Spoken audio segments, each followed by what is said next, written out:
Hello दोस्तों, कैसे हैं आप सब। आई होप आप सब अच्छे होंगे और आपकी तैयारी अच्छी चल रही होगी। तो मैंने आज के टॉपिक में पंचायती राज व्यवस्था और जो नगर पालिका है इसके बारे में लिया है, जिससे हमारा एग्ज़ाम के पॉइंट ऑफ व्यू से मोस्ट इंपॉर्टेंट टॉपिक है। क्योंकि हर एक एग्ज़ाम में जिसमें पॉलिटी का हमारा सिलेबस होता है उसमें पंचायती से और नगर पालिकाओं से भी क्वेश्चन हमारा ज़रूर आपको 1 या 2 देखने को ज़रूर मिलेगा। 100% श्योर आपको मिल सकता है इस टॉपिक से। तो पहले आइए हम देखते हैं कि पंचायत जो हमारा है वह किस अनुच्छेद में दिया गया है और नगर पालिका भी किस अनुच्छेद में है। तो पंचायत जो है अनुच्छेद 243 ए से लेकर 243 ओ तक।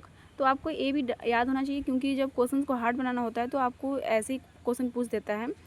तो कि जो पंचायत राज व्यवस्था है, जो पंचायत वह किस अनुच्छेद तक है, तो अनुच्छेद 243 ए से लेकर 243 ओ तक। तो ये आपको पूरा याद होना चाहिए। फिर जहाँ पे हमारा ओ ख़त्म होता है वहीं से क्या शुरू हो जाता है, नगर पालिका। तो ये आपको दोनों ही भी याद होना चाहिए। अब हम बात करेंगे तो अनुच्छेद 40 क्या बताता है। तो अनुच्छेद 40 हमारा बताता है ग्राम पंचायतों का गठन, मतलब जो गांव में हमारे पंचायत होते हैं उसके गठन के बारे में बताया गया है। तो अनुच्छेद 40 आप बिल्कुल भी रट लीजिएगा, बहुत मोस्ट इंपॉर्टेंट है। तो अनुच्छेद 40 क्या है, हमारा ग्राम पंचायतों का गठन। आप लिखते समय पढ़ते समय 1-2 बार बोलेंगे, आपको उसी वक्त तुरंत याद हो जाएगा। अब हम बात करेंगे सबसे पहले जो पंचायती राज व्यवस्था है किस राज्य में लागू हुआ था। तो जो पंचायती राज व्यवस्था है वह राजस्थान के नागौर जिले में। तो कभी कभी नागौर भी दिया रहता है, कभी कभी राजस्थान भी दिया रहता है। तो आप दोनों याद कर लीजिएगा कि राजस्थान के नागौर जिले में कब हुआ था। तो इसका सन भी पूछता है एग्जाम में, कभी सन पूछता है तो कभी राज्य पूछ देता है, तो कभी अनुच्छेद क्वेश्चन पूछ देता है। तो कोई ना कोई इसमें से रिलेटेड जो भी रहता है पंचायती राज व्यवस्था के बारे में उससे क्वेश्चन ज़रूर देखने को मिलता है। तो कब हुआ था, तो 2 अक्टूबर 1959। अब इससे हमारा जो पंचायती राज व्यवस्था है इससे संबंधित समितियों से भी क्वेश्चन पूछता है। कहीं ना कहीं समितियों का मिलान करने के लिए दे देता है, या यूपीएससी हो गया, पीसीएस में मिलान करने के लिए दे देता है, सही मिलान कीजिए। और जो यूपी पुलिस में डायरेक्टली इनका सन पूछ देता है, और कौन सी जो समिति है किस स्तर का जो है पंचायत राज व्यवस्था को लागू किया था या उन्होंने सिफारिश किया था, इसके बारे में। तो देखिए आपको कन्फ्यूजन होता होगा कि बलवंत राय मेहता ने किस समिति का किया था, त्रिस्तरीय की द्वितीय स्तरीय। तो मैंने जैसे याद किया था बहुत समय पहले, आपको मैं बताऊंगी, आप भी याद कर लीजिएगा, बहुत ईजी है। आपको इनका स्तर किस स्तर का पंचायत राज व्यवस्था था बिल्कुल भी याद हो जाएगा। तो देखिए बलवंत राय मेहता, यदि समिति को आप हटा देंगे, तो इनका नाम कितने अक्षर में है, कितने वर्ड का है, तो बलवंत हो गया, राय मेहता, 3 है ना इनके नाम में। तो इन्होंने कैसा दिया था, त्रिस्तरीय में क्या था, ग्राम पंचायत, पंचायत समिति और जिला पंचायत। यदि क्वेश्चन लेवल को हार्ड बनाना है तो आपको ये दे सकता है कि इसमें क्रम चुनिए कि बलवंत राय मेहता ने जो था कौन कौन सी पंचायत को त्रिस्तरीय जो बनाया था उसमें कौन कौन सा नाम था। तो ग्राम पंचायत, पंचायत समिति, जिला पंचायत। तो ये बिल्कुल भी याद कर लीजिएगा। और इनका सन क्या था, 1957। और सबसे पहले इन्होंने ही पंचायती राज व्यवस्था को सिफारिश करने के लिए लाया था समिति। तो ये हो गया। अब हम बात करेंगे कि अनुच्छेद 243 में क्या है। तो अनुच्छेद 243 में हमारा परिभाषा है। तो किसका परिभाषा है, ग्राम सभा का। ये भी रट लीजिएगा, डायरेक्टली एग्जाम में क्वेश्चन पूछा हुआ है कि ग्राम सभा का जो परिभाषा है वो किस अनुच्छेद में, तो 243। तो इसकी परिभाषा में क्या है कि ग्राम सभा का अर्थ है ग्राम स्तर पर शामिल गाँव से संबंधित मतदाता सूची में पंजीकृत एक संस्था। तो ये तो आपको बिल्कुल भी पता ही होगा।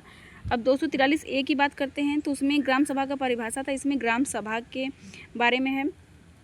तो ग्राम सभा है किसमें, अनुच्छेद 243 ए। अब हम बात करेंगे पंचायतों का गठन।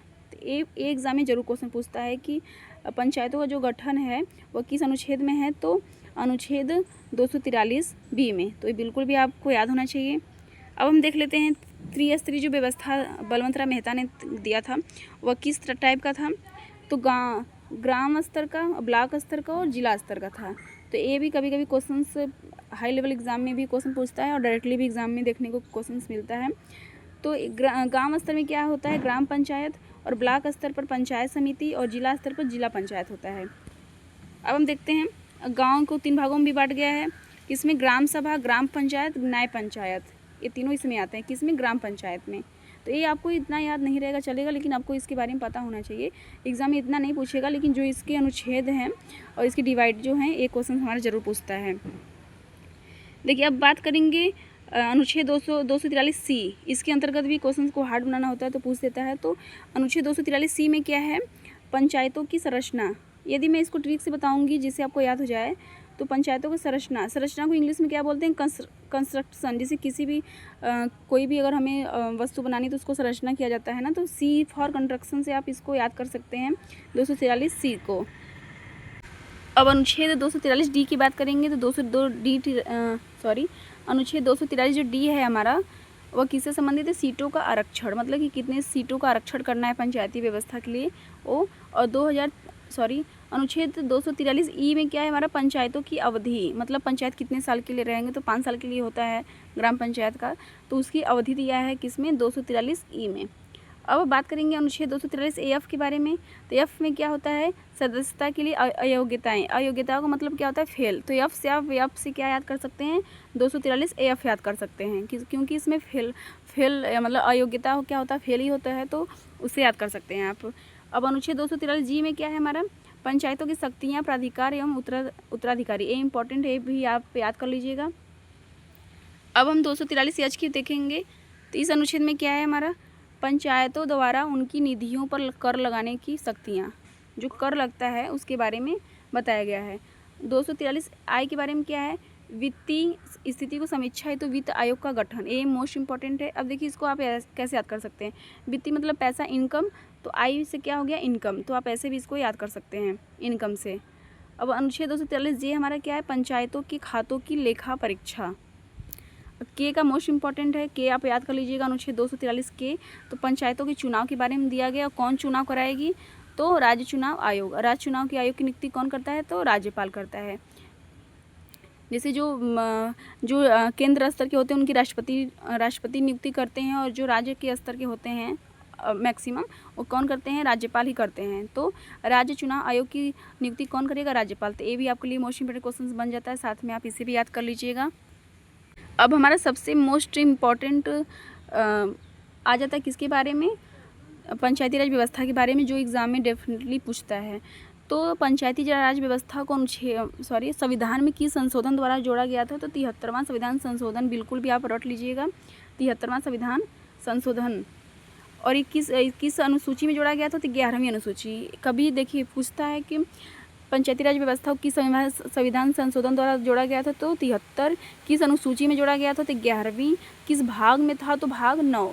इस सारे रटे होने चाहिए, क्योंकि कोई भी पूछ देता है। और इसमें कितने विषय थे? तो 29 विषय थे, ये भी आप बिल्कुल भी याद कर लीजिएगा। और पंचायती राज दिवस कब मनाया जाता है? तो 24 अप्रैल 1993 को क्या हुआ था? पंचायती राज व्यवस्था लागू हुआ था, तो उसी 24 अप्रैल से ही क्या मनाया जाता है? ये तो आपको दिवस वाला भी आपको क्वेश्चन टॉपिक में है, यूपी पुलिस के टॉपिक में सिलेबस में महत्वपूर्ण दिवस भी है। तो 24 अप्रैल को क्या मनाया जाता है? पंचायती राज दिवस। ये भी हमारे एग्जाम में क्वेश्चन पूछा हुआ है। और कब से मनाया जाता है? तो 2010 से हमारे पंचायती राज दिवस मनाया जाता है। अभी तो अनुच्छेद के बारे में मैंने बताया था कि हाँ, जो हमारा पंचायती राज व्यवस्था है वह किस में है? अनुच्छेद 243 ए से लेकर ओ तक। तो ये भी हो गया।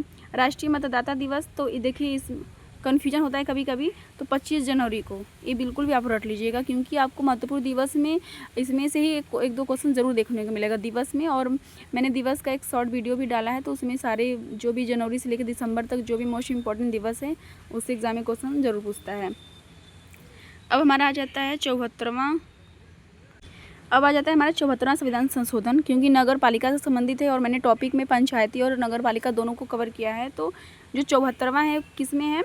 74वां में क्या है हमारा? नगर पालिकाओं का गठन, बिल्कुल भी याद कर लीजिएगा। 73 74 में से और उसकी विषय अनुच्छेद, इससे हमारा क्वेश्चन जरूर पूछता है देखने को।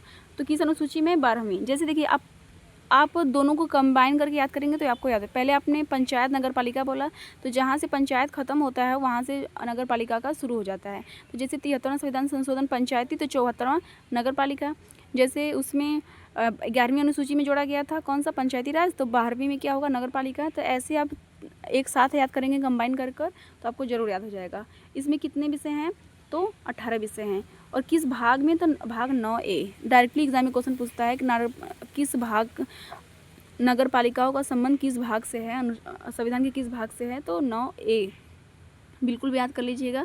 और जब 74वां संविधान संशोधन जब आया था तो उसमें PM कौन थे? PV नरसिम्हा राव थे। तो कभी कभी इससे भी ऐसे रिलेटेड भी क्वेश्चन पूछता है हमारा, तो आपको बिल्कुल भी याद होना चाहिए। अब हम पंचायती राज व्यवस्था से जो उससे रिलेटेड संबंधित जो समितियाँ हैं उसके बारे में देख लेते हैं, क्योंकि एग्ज़ाम में समितियों से भी क्वेश्चन डायरेक्टली पूछता है, उनका सन भी पूछ देता है, या उसके किस स्तर का पंचायती राज व्यवस्था दिए थे इसके बारे में भी पूछ देता है। तो भाई देखते हैं, पहले मैंने बलवंत के बारे में बताया था, बलवंत राय मेहता समिति के बारे में, कि इसमें देखिए आपको डायरेक्टली आप त्रिस्तरीय याद कर सकते हैं, क्योंकि इस ऐसे भी एग्जाम में क्वेश्चन पूछता है। तो बलवंत में कितने नाम हैं उसके? 3, तो 1 2 3, तो 3 स्तरीय दिए थे। और वैसे ही अशोक मेहता का देख लेते हैं, तो अशोक मेहता में कितने नाम हैं उनके? 2, समिति को छोड़कर, तो 2 हो गए हैं। तो इन्होंने कैसा दिया था? द्विस्तरीय स्तरीय पंचायती राज व्यवस्था। तो आपको ये तुरंत याद हो सकते हैं। और इनका 57 था, इनका 77 था। ये आप उनका सन भी याद कर लीजिएगा, क्योंकि एग्जाम में पूछता है। और कभी कभी कोई भी समिति का नाम देकर भी पूछ देता है कि यह समिति किससे संबंधित है, तो आपको इसलिए सारे समितियों के बारे में याद होना चाहिए। तो जी.वी.के. राव जो समिति था 1985 में, ये भी किससे संबंधित है? हमारा पंचायती राज व्यवस्था से। तो आप सारा लिख कर याद कर लीजिएगा। अब हम बात करेंगे कि इन्होंने क्या किया था। पंचायतों और नगर पालिकाओं के कामकाज के संबंध में संविधान में कामकाज की समीक्षा की थी। तो पंचायत से ही इनका संबंध है, तो ये भी आप याद रखिएगा। और इनका सन याद करिएगा, और कौन सी समिति किससे संबंधित है ये आप रखिएगा। अब MLV सिंधवी समिति कब आई थी? तो 1986 में सिफारिश की गई थी कि पंचायती राज संस्थाओं और संवैधानिक रूप से मान्यता, सुरक्षा और संरक्षण दिया जाना चाहिए। तो ये जरूरी इम्पोर्टेंट, जैसे कि बलवंत राय मेहता के लिए उनका सन पूछता है, और किस स्तर का दिए थे ये पूछता है। तो वैसे ही ML सिंधवी समिति के बारे में पूछता है पूरा लिखकर कि निम्नलिखित में से किस समिति ने सिफारिश की थी कि पंचायती राज संस्थाओं को संवैधानिक रूप से मान्यता, सुरक्षा प्रदान हो। तो इसके बारे में कौन सा किया था? ML सिंधवी समिति। तो इनके बारे में ये आपको याद होना चाहिए। अब डायरेक्टली एग्जाम में क्वेश्चन ये भी समिति से इनका सन भी पूछता है। तो थुंगन समिति भी किससे संबंधित है? पंचायती राज से। तो ये आपको याद होना चाहिए। और जो गाडगिल समिति वो किससे है? वो भी पंचायती राज से। दोनों का सन क्या है हमारा? 1988। तो ये रहे नगर पालिकाओं और पंचायत से मोस्ट इंपॉर्टेंट क्वेश्चन, जिसमें से आपको 1-2 क्वेश्चन किसी भी एग्जाम में आपको देखने की जरूर मिलेगा। तो आप नोट्स बनाकर याद कर लीजिएगा। ऑल द बेस्ट आप सभी को।